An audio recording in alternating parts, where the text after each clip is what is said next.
Vamos à história que, em março de 1986, abalou a Paraíba e o mundo político. A morte de Raimundo Asfora. Poeta, compositor, parceiro de Luiz Gonzaga, orador eloquente, deputado estadual, deputado federal, campeão de votos na Paraíba, combativo defensor da normalidade democrática na época do regime militar e vice-governador eleito da Paraíba, a misteriosa morte de Raimundo Asfora deixou duas interrogações que até hoje não foram respondidas. Por que Raimundo Asfora se matou? Ou, como perguntam os que investigaram o caso, quem matou Raimundo Asfora? Eu acredito no suicídio. Pelo que me confessou nas últimos instantes, pelas suas últimas horas, pelo depoimento de agrura que ele vivia, enfim, pelo retrato, pelo perfil de sofrimento que ele mostrava. A história que você vai ver foi extraída dos autos oficiais e de dois pareceres técnicos que se contradizem. Um defende a tese do suicídio, o outro a do assassinato de Raimundo Asfora.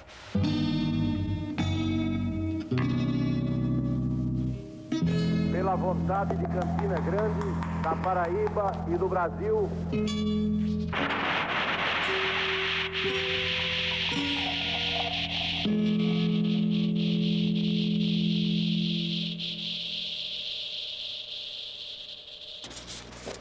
Com um tiro na cabeça, na madrugada de 6 de março de 1987, aqui, sobre esta mesa, nesta sala, foi encontrado morto o político e poeta paraibano Raimundo Asfora, vice-governador eleito da Paraíba. Hoje, 3 anos depois, a família, alguns amigos, a Paraíba e o mundo político têm uma grande dúvida se Asfora pôs fim à sua própria vida ou se foi vítima de um crime perfeito. Suicídio ou assassinato? Esta é a questão. O tempo só tem aumentado esta dúvida. E quanto mais se busca a verdade, mais aumenta o mistério. De família arábica ele era, pertencente à grande Palestina, mas nasceu na cidade de Campina, que é a cidade que ele considera. E do povo o nome ainda venera, que fica nas glebas do bichado. Nascer ele não é, pois um cerrado, e o nome que ali se resistou, ninguém sabe se ele suicidou, ou então se foi assassinado. No dia da tragédia, por volta de 13h30 da tarde, Aline Araújo Asfora chega na granja Uirapuru para fazer uma visita ao ex-sogro. Ela costuma conversar com Asfora, a quem muitas vezes vem pedir conselhos. Aline conhece bem os seus hábitos. Boêmio, amante da vida noturna e que por isso mesmo gosta de dormir até tarde. Mas a esta hora, ela pensa, já é demais. Então fui para casa do caseiro, fiquei conversando com a esposa do caseiro. E quando foi mais ou menos umas 4 horas da tarde, aí eu perguntei a ele, né, que horas Asfora se acordava e tudo. Ele disse que às vezes ele se acordava cedo, mas ficava dentro de casa, às vezes só saía à noite. Ficava lá dentro de casa. Aí eu resolvi ir lá na casa para ver se ele estava acordado, né? Faltam apenas 9 dias para 15 de março, quando Raimundo Asfora deve assumir o cargo de vice-governador da Paraíba, eleito pelo voto popular.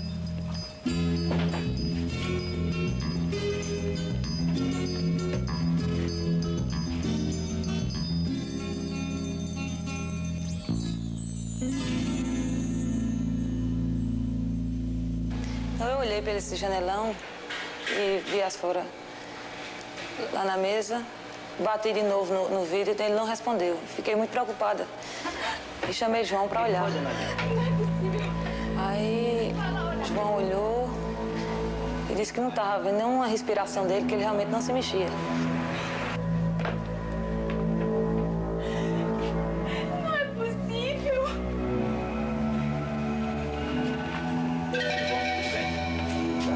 Os três decidem, então, ir à casa do vizinho, telefonar para um dos filhos de Raimundo, Gilbran Asfora, que possui cópias das chaves da casa.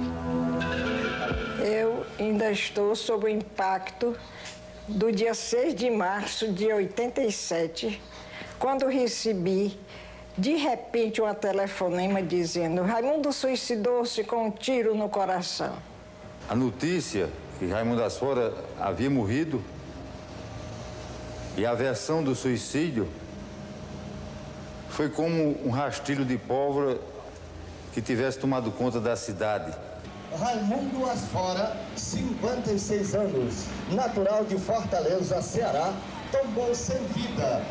20 minutos depois de encontrado o corpo, antes mesmo de a polícia chegar ao local, já circulam pela cidade carros de som anunciando o suicídio de Asfora. Quando o perito da Polícia Civil chega à granja, já encontra dezenas de pessoas que mexem nas coisas e andam pela sala onde está o corpo do vice-governador eleito. O perito não se preocupa em preservar as impressões digitais da arma, nem em seguir os procedimentos mais elementares de um exame de local. Nós fomos tomar conhecimento do fato já depois que a casa do Dr. Armando estava completamente invadida. Pessoas mais diversas na residência mexendo em tudo que existia por cima da mesa onde a vítima se encontrava e, consequentemente, dificultando os trabalhos iniciais da polícia. O laudo de exame do local deixa muito a desejar. Asfora foi encontrado aqui, debruçado sobre esta mesa. A garrafa de uísque, nesta posição, os copos, o cigarro e a arma. Tudo exatamente como aqui está. Mas as falhas não devem ser creditadas apenas ao grande número de pessoas que se aglomeravam aqui, nesta sala, naquele dia. Houve, no mínimo, negligência. Talvez porque as primeiras evidências indicavam um caso típico de suicídio. E para muita gente, Asfora tinha um forte motivo para se matar. Um dos amigos mais próximos de Asfora, Ronaldo Cunha Lima, era na época prefeito de Campina Grande e seu companheiro de noitadas poéticas, em que costumavam recitar versos de Augusto dos Anjos. Ele estava separado há algum tempo de sua esposa, a quem ele acusava aos amigos mais íntimos de adultério. Ele próprio, como advogado, queria comandar o processo de separação judicial. Eu cheguei ao ponto de me oferecer para assumir o patrocínio desta causa. Mas ele não aceitava, ele mesmo buscava as provas, ele mesmo arrolava testemunhas, conversava com testemunhas, diligenciava provas, listas telefônicas. Não era preciso ser muito amigo íntimo dele para descobrir que ele estava transtornado, ele estava transfigurado, ele estava modificado, ele estava mudado. A sua tristeza era muito evidente. O advogado Lindbergh Martins esteve com Asfora na madrugada em que ele morreu e está convencido de que o amigo se suicidou. O meu convencimento pessoal, eu nunca tive dúvida quanto a esse translocado gesto do saudoso amigo. Segundo os depoimentos de Lindbergh e do também advogado Gutenberg Rodenbuck, em sua última noite de vida, Raimundo Asfora, como de costume, bebe com os amigos no restaurante do Manuel da Carne de Sol. É bom administrador, né? É um bom administrador. Ele pergunta a todos o que fazer diante do adultério da mulher. Fala nisto insistentemente. Amigo, me diga uma coisa. Me responde uma coisa, peraí. No final da noite você peraí. Como é que eles estão me chamando no calçadão?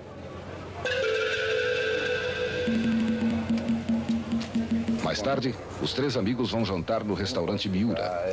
Asfora continua a reclamar das compras e dos gastos excessivos de Gilvanete e de suas idas constantes a Brasília. No final da noitada, por volta de 2 da madrugada, Lindbergh e Rodenbuck pegam uma carona com Asfora. No caminho, ele decide parar na frente de um edifício onde ele acha que esteja Gilvanete. Os amigos o impedem de sair e o aconselham a que volte para a granja.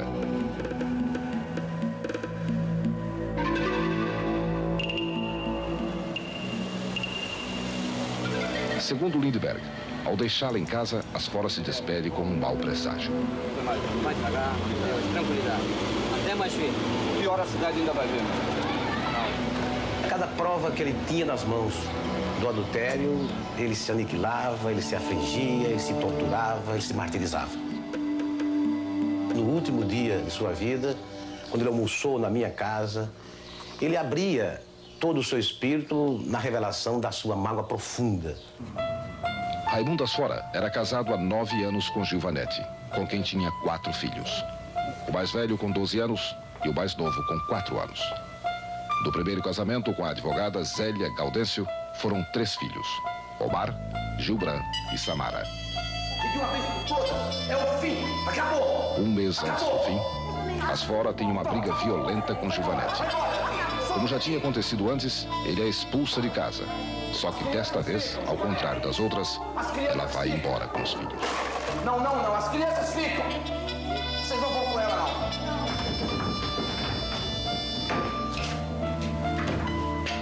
E nos últimos dias, quando ele sentia claramente a sua angústia, o seu sofrimento, pelo estado de espírito que ele vivia, ele não podia disfarçar nem esconder tudo que se passava no seu interior. Eu acredito no suicídio, pelo que me confessou nos últimos instantes, pelas suas últimas horas, pelo depoimento de agrura que ele vivia, enfim, pelo retrato, pelo perfil de sofrimento que ele mostrava. Lamentavelmente, ele usou a própria mão, a mão que escreveu poemas, a mão que compôs vidas, ele usou para destruir a sua própria vida. Nos dias seguintes ao desaparecimento de Asfora, alguns jornais publicam versos e trechos de seus discursos que falam sobre a morte. Agora, estes textos são vistos como um prenúncio de seu gesto.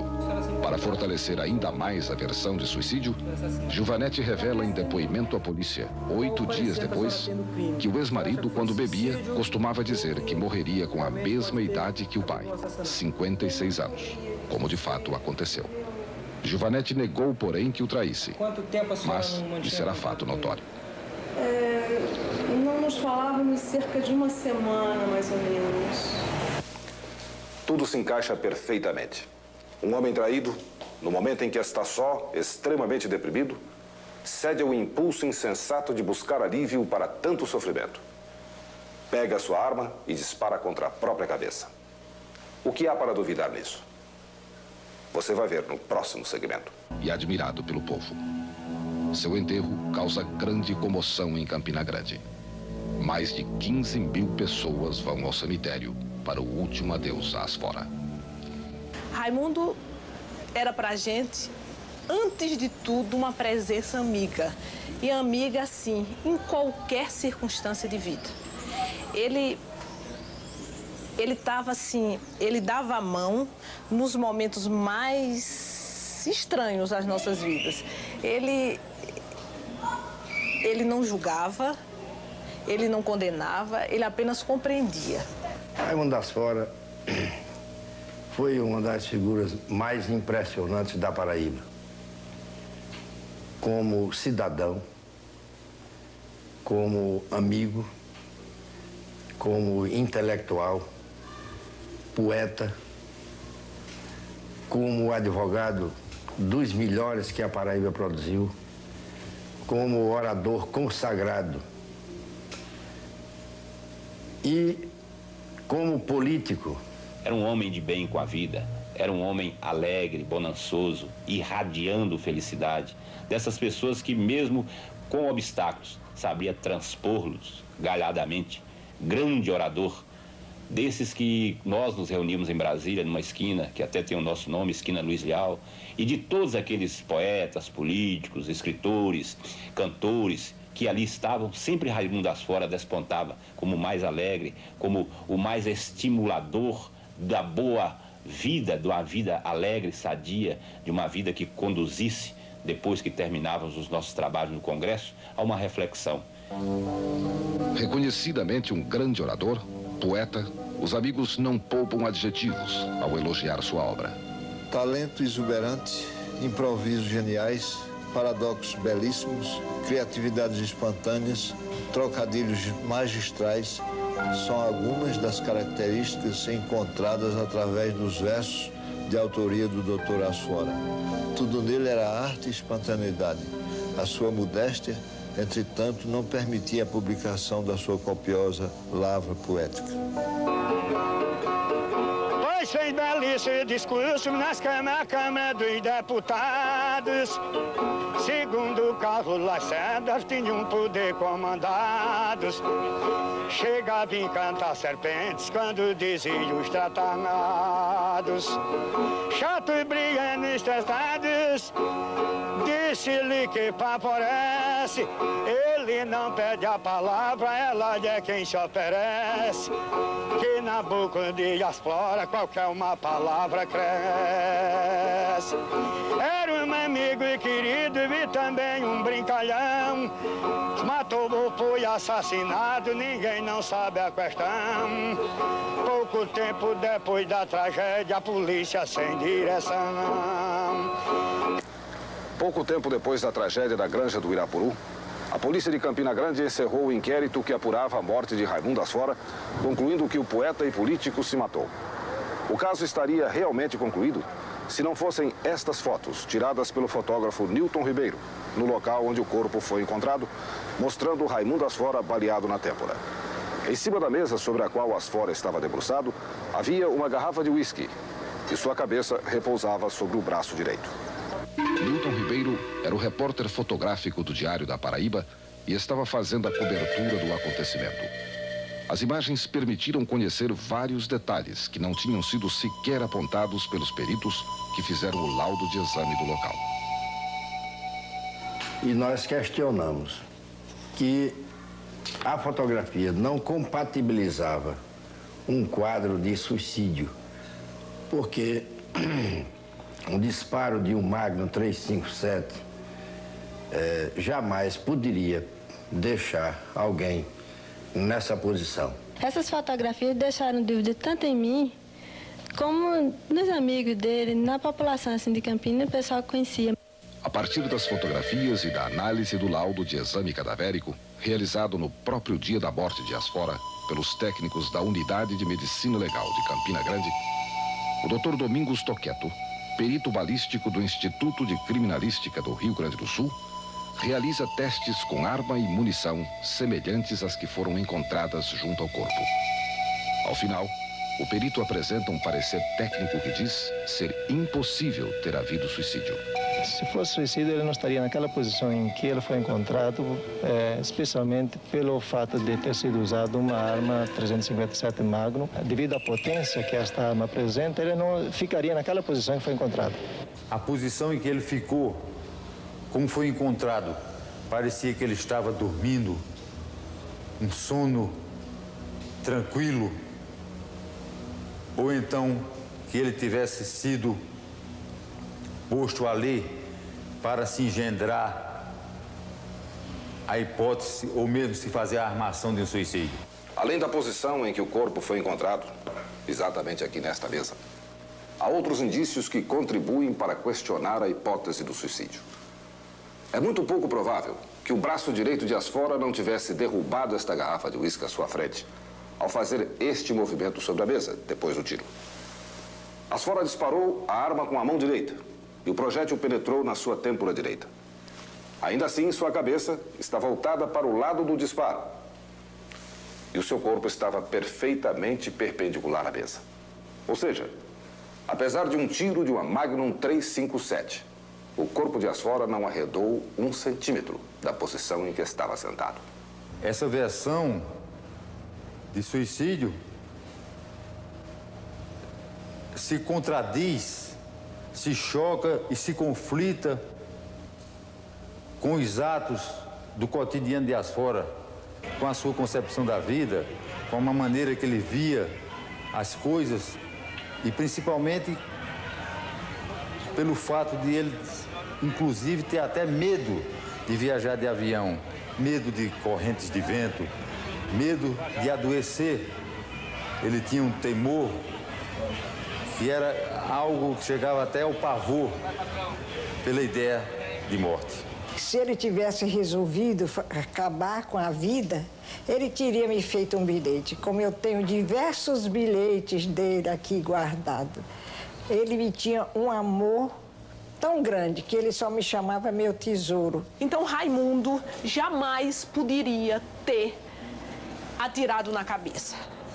Ele não teria condições de atirar em ninguém, quanto mais nele, porque ele amava profundamente a vida. E quando nós estávamos em crise existencial, crise de relacionamento na nossa família, ele dizia assim: desliga, Aninha, desliga, vive, aproveita a vida. Vocês gostam de sofrer sem necessidade. Porque eu conheço vários poetas que falaram sobre a morte, principalmente Augusto dos Anjos, e nenhum se suicidou. Eu acho que a morte é um é um fato inevitável na existência de cada um. E, consequentemente, quem tem visão tem que falar nela, porque ela é inevitável. Não tem nenhuma relação de falar sobre morte e se suicidar, não. João Mendes também não acredita que a infelicidade conjugal de Asfora fosse o motivo para ele pôr fim à sua vida. Aqui há mais de meia hora. Você não está vendo que eu estou conversando com as crianças, que eu estou brincando com as crianças, não, Juvenete? O desquite é tão natural hoje e ele mesmo já tinha passado por essa experiência antes. Ele não era mais marinheiro de primeira viagem, não. Ele já tinha se desquitado antes. Outro detalhe. Asfora era um homem vaidoso, prezava muito a compostura, mesmo diante dos familiares. É difícil imaginar que ele se matasse em trajes íntimos. O jornalista Anco Márcio conheceu bem Asfora e tem mais um argumento. Asfora era um homem, era um político por excelência. Para ele, ser governador seria tudo. Porque governador aqui no Nordeste, geralmente em todos os locais, eles deixam o cargo e o vice-governador assume por um período de tempo e ele fica como o governador. E o sonho de todo político, pelo menos aqui no Nordeste, é ser governador do seu estado. Mas são os testes balísticos realizados pelo perito gaúcho Domingos Toqueto que apontam ainda mais decididamente na direção do assassinato. Os resultados obtidos mostram que o disparo que matou Asfora foi desferido a uma distância entre 15 e 25 centímetros. A maioria dos casos de suicídio nestas condições acontece com a arma encostada no corpo. Então imagine os senhores, um cidadão com um revólver, um Magnum 357, a 15 centímetros ou 25 centímetros de distância, mais 20 centímetros da arma. A primeira questão é a dificuldade de formar este braço uma alavanca e disparar esta arma. Mas vamos admitir que isso fosse possível. Então, uma arma potente como um Magnum 357 produzir esse disparo a 40 ou 45 centímetros de distância, a cabeça fica nesta posição e o braço vir para a esquerda e, pior do que isso, essa arma tranquilamente, mansamente se colocar no plano da mesa como a fotografia está mostrando. Só se alterarem totalmente as leis da física. A alavanca que o braço humano, no caso do Dr. Raimundo Asfora, faria para dar um tiro na distância provável de 25, 30 centímetros, não dava para produzir aquela trajetória na sua cabeça. Aí já tem alguns fatos. Um outro fato também é uma mancha de sangue que desafia a lei da gravidade. Ela não correu, uma mancha por escorrimento, ela não correu no sentido da lei da gravidade. Nós que estivemos no local posteriormente, não encontramos, nem os peritos que examinaram o local encontraram, o local de impacto do projétil depois que abandonou a cavidade craniana. Daí porque um outro colega achou até que o local do tiro não tinha sido naquela sala.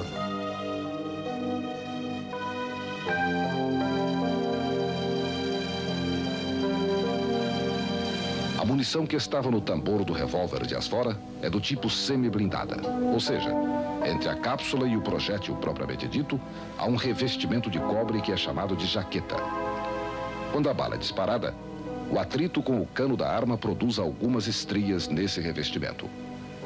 Para se identificar a arma que disparou um projétil desse tipo, basta analisar as marcas impressas na jaqueta e comparar. Mas no caso da morte de Asfora, não se fez essa comprovação, pelo simples fato de que não foi encontrada nenhuma jaqueta ou parte dela junto com os fragmentos de chumbo recolhidos no local. Isso significa que não é possível afirmar com certeza que a arma de Asfora disparou a bala contra a sua cabeça. Para reforçar essa versão, há outro detalhe muito importante, conforme explica Samara, a filha de Asfora. Não foi encontrado pólvora na mão. Foi feito o exame no Instituto Médico Legal e não foi encontrada a pólvora na mão dele. Então isso veio ainda mais acentuar essas dúvidas. São muitas as perguntas que ficaram sem resposta neste caso. Não ficou comprovado, por exemplo, que o tiro fatal foi disparado aqui nesta sala, onde o corpo de Asfora foi encontrado. E nem que de sua arma saiu a bala que o matou. E o que é mais grave, houve indícios de que alguém mais esteve aqui na Granja Uirapuru naquela madrugada. Depois de deixar em casa os amigos que o acompanharam na noitada, Raimundo Asfora chegou à Granja do Uirapuru sozinho, por volta das 3 horas da manhã. Segundo as informações do caseiro João Bezerra, ele dirigia o seu próprio carro, que deixou na garagem. Conversou rapidamente com o empregado e, em seguida, foi para casa. Mas há uma outra versão, diferente da que foi contada pelo caseiro e que não foi devidamente investigada. Conforme declarou à polícia o vigia de uma construção ao lado da granja, Manuel Luiz de Medeiros, naquela mesma madrugada, por volta das 3 horas e 40 minutos, ele ouviu o barulho de um carro entrando na granja. O carro parou e seus ocupantes ficaram conversando durante alguns minutos. Não se preocupe. Ao final, uma das pessoas se despediu das outras com uma frase que ele distinguiu perfeitamente. Eu sei, calma. Não se preocupe. Isso aí depois a gente vê. Vamos tratar cada... Logo depois, o carro deixou o local. A construção fica a 35 metros da granja, a uma distância em que é possível se ouvir bem de madrugada. Por não conhecer Asfora, Manuel não confirmou à polícia se foi dele a voz que ouviu, despedindo-se dos acompanhantes. O promotor Agnello Amorim, amigo de Asfora, considera que a denúncia é grave e que as investigações deveriam ter prosseguido. Asfora estava conversando com uma pessoa naquelas horas em que se dizia que ele estava só na granja Uirapuru. Essa versão realmente foi levada aos autos e o vigia confirmou. O processo não foi ainda, não entrou ainda dentro da engrenagem e da sistemática de um processo crime, porque não houve denúncia. No mês de dezembro de 1987, a controvérsia em torno da morte de Asfora provoca a intervenção do governador da Paraíba, Tarcísio Buriti. Na época, os laudos periciais foram muito falhos. Então, o processo foi reaberto no atual governo. E com o novo laudo, que indica que possivelmente tenha havido assassinato, eu achei por bem solicitar ao senhor ministro da Justiça para que ele avocasse a si, ao Ministério, a nova investigação para mostrar absoluta isenção do nosso governo quanto à apuração do fato. Com tantas evidências contrariando a versão inicial de suicídio, o próprio governador da Paraíba, atendendo a um pedido da população de Campina Grande, pediu à Polícia Federal para assumir as investigações e chegar a uma conclusão definitiva sobre o caso. Só que o mistério não parou de crescer.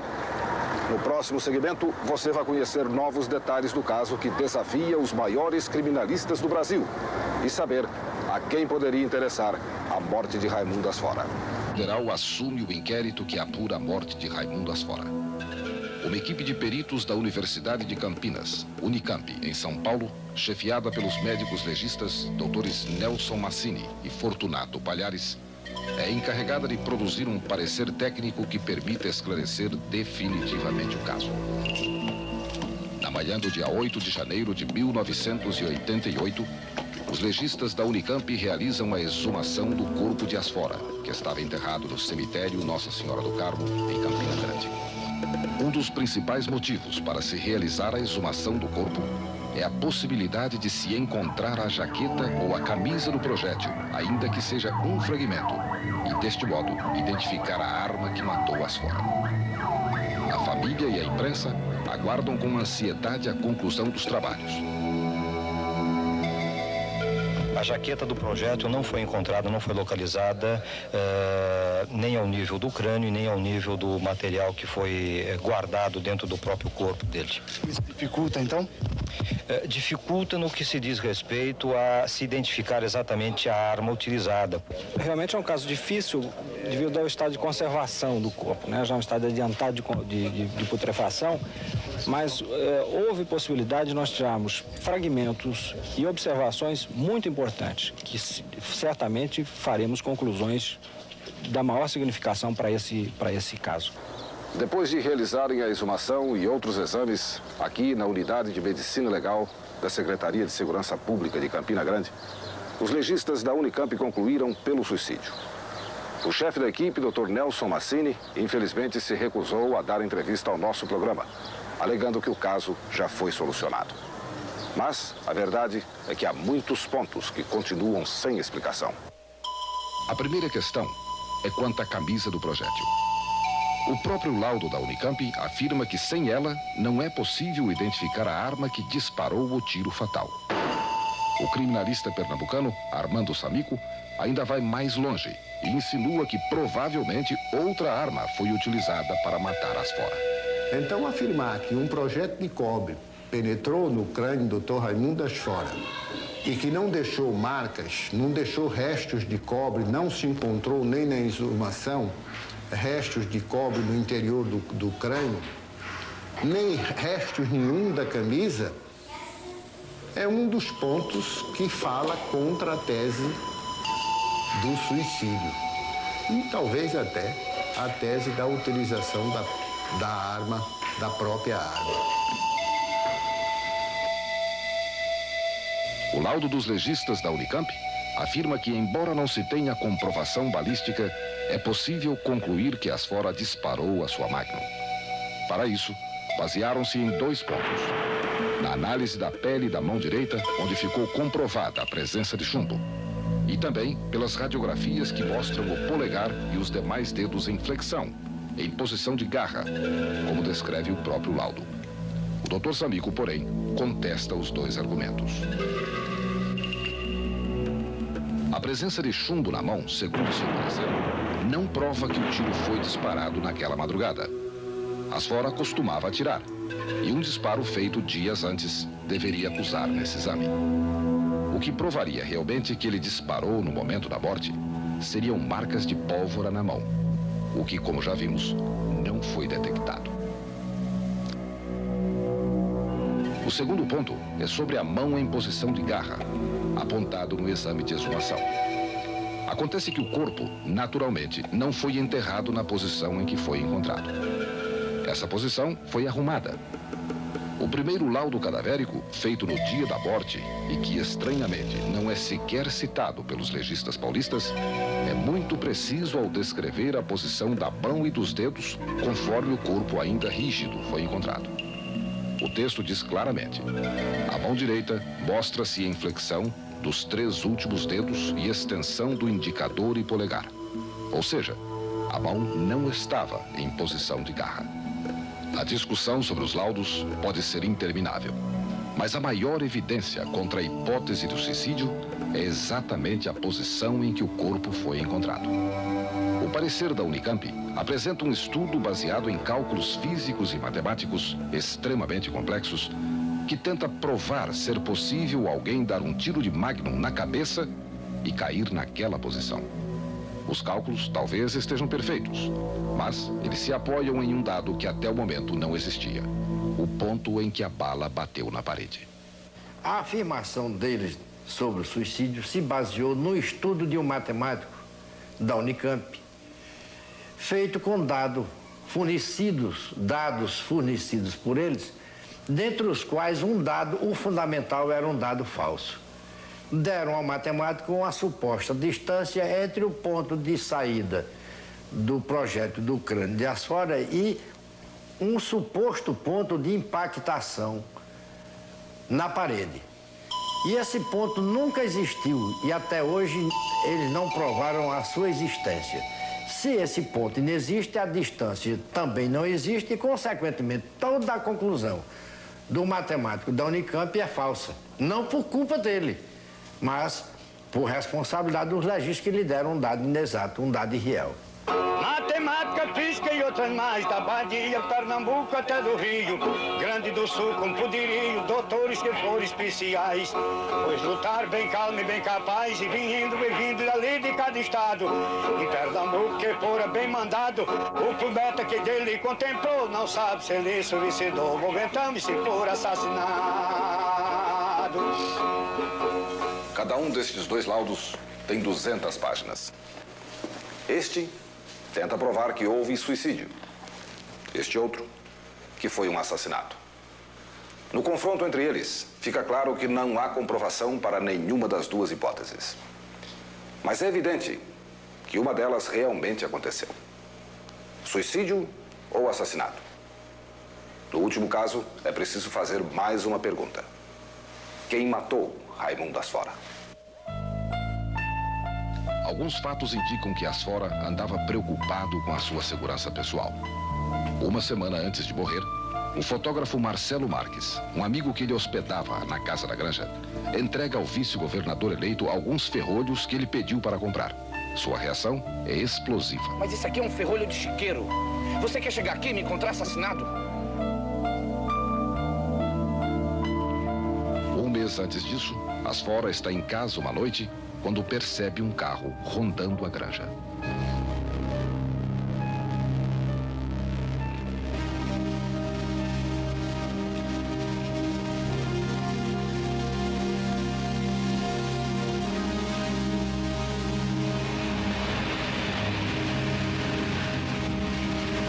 Este bilhete, escrito pelo próprio Asfora, traz o número da placa e algumas anotações que ele entregou à polícia. Dias depois, recebeu a informação que era uma placa fria. E eu acredito até que ultimamente ele vinha sendo ameaçado porque ele não falava, que ele tinha assim, um comportamento muito corajoso, mas a gente sentia que ele estava realmente inseguro. Para reforçar sua segurança, Asfora pede a João Costa, um funcionário da prefeitura, que passe algumas noites na granja. Desde então, ele não viu mais o carro suspeito ou seus ocupantes. Uma boa parte dos amigos de Boemia, os que conheceram Asfora na noite, nos bares e restaurantes e ouviram suas confidências nos últimos dias, acreditam firmemente na versão do suicídio. Há alguns que chegam a se opor às tentativas de investigação do caso, em nome de se preservar a imagem do amigo. Esse grupo, inexplicavelmente, não sei se levado por que razão, esse grupo não aceita que seja feita a investigação da morte tão misteriosa de Raimundo. Então, esse grupo se revolta com as investigações, agride e adota, assim, posições nada éticas. E o doutor Geraldo resolveu, numa forma, assim, muito diplomática, classificá-los de suicidistas. Perguntamos a Miriam, irmã de Asfora, por que alguém o mataria. Ele era um homem que pregava a justiça, a liberdade, a correção e, sobretudo, tinha uma preocupação muito grande com a dignidade do povo, o zelo pelos interesses do povo e se propunha, assim, a ser como um guardião da dignidade da comunidade, sobretudo paraibana e campinense. E eu não sei, mas isso com certeza deve incomodar, porque a história está cheia de pessoas que lutaram pelo ideal e que por esse ideal foram sacrificados. Deputado Raimundo Asfora foi uma enciclopédia de ensinamento, de bondade, de amor à vida, de concepção forte de viver. E nós, por indução, temos a ousadia de afirmar: na sua cabeça, no seu coração, jamais passou a ideia de suicidar. A suspeita maior que recai para mim, a ex-mulher dele. Por quê? Porque ele teria, um mês antes da sua morte, colocado para fora. Ela tinha adulterado. Então, isso é um dos pontos que eu acho que levaria a ela a querer matá-lo. Você acha que foi ela que mandou matá-lo? Eu acho, se foi assassinato, ela teve participação, direta ou indireta. A pasta de Asfora, onde ele guardava documentos e provas do adultério de Gilvanete, desapareceu da granja depois de sua morte. Circulou uma versão, mas que não foi confirmada, que um cigarro com marcas de batom estava no cinzeiro sobre a mesa da sala. Negligência ou conivência? Por que todos estes acontecimentos estranhos em torno da morte de Asfora nunca foram devidamente investigados? O parecer técnico dos legistas da Unicamp impossibilitou uma vez mais a abertura de inquérito de homicídio e a apuração dos fatos. Mas a verdade é que os laudos em que basearam suas conclusões não comprovam o suicídio. A única coisa inquestionável até agora é que Raimundo Asfora morreu com um tiro na cabeça. E isso é muito pouco para se fazer justiça. Deploravelmente, os legistas da Unicamp estão fazendo disso até propaganda, envolvendo o caso Asfora como um caso concluído, como uma conquista deles, a exemplo do caso Mengele, do Chico Mendes e outros tantos, numa postura antiética, porque não está encerrado de forma nenhuma o caso Asfora. A questão agora está confiada ao Instituto de Criminalística Nina Rodrigues, do estado da Bahia, em Salvador.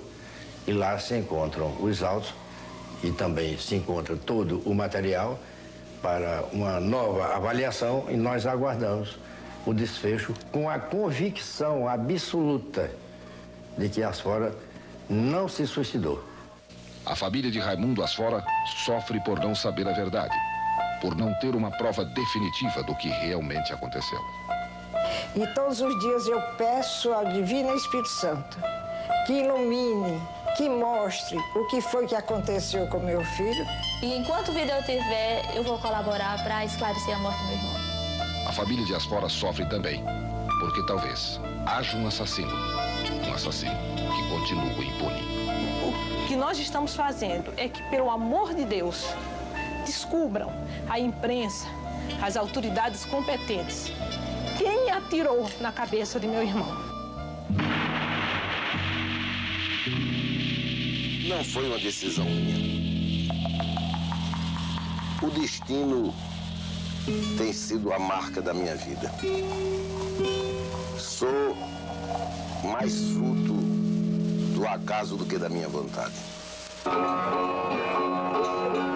E a minha opinião também dizer necessito que grande Raimundo Asfora, advogado perito, e que ele se suicidou, se eu mesmo não acredito.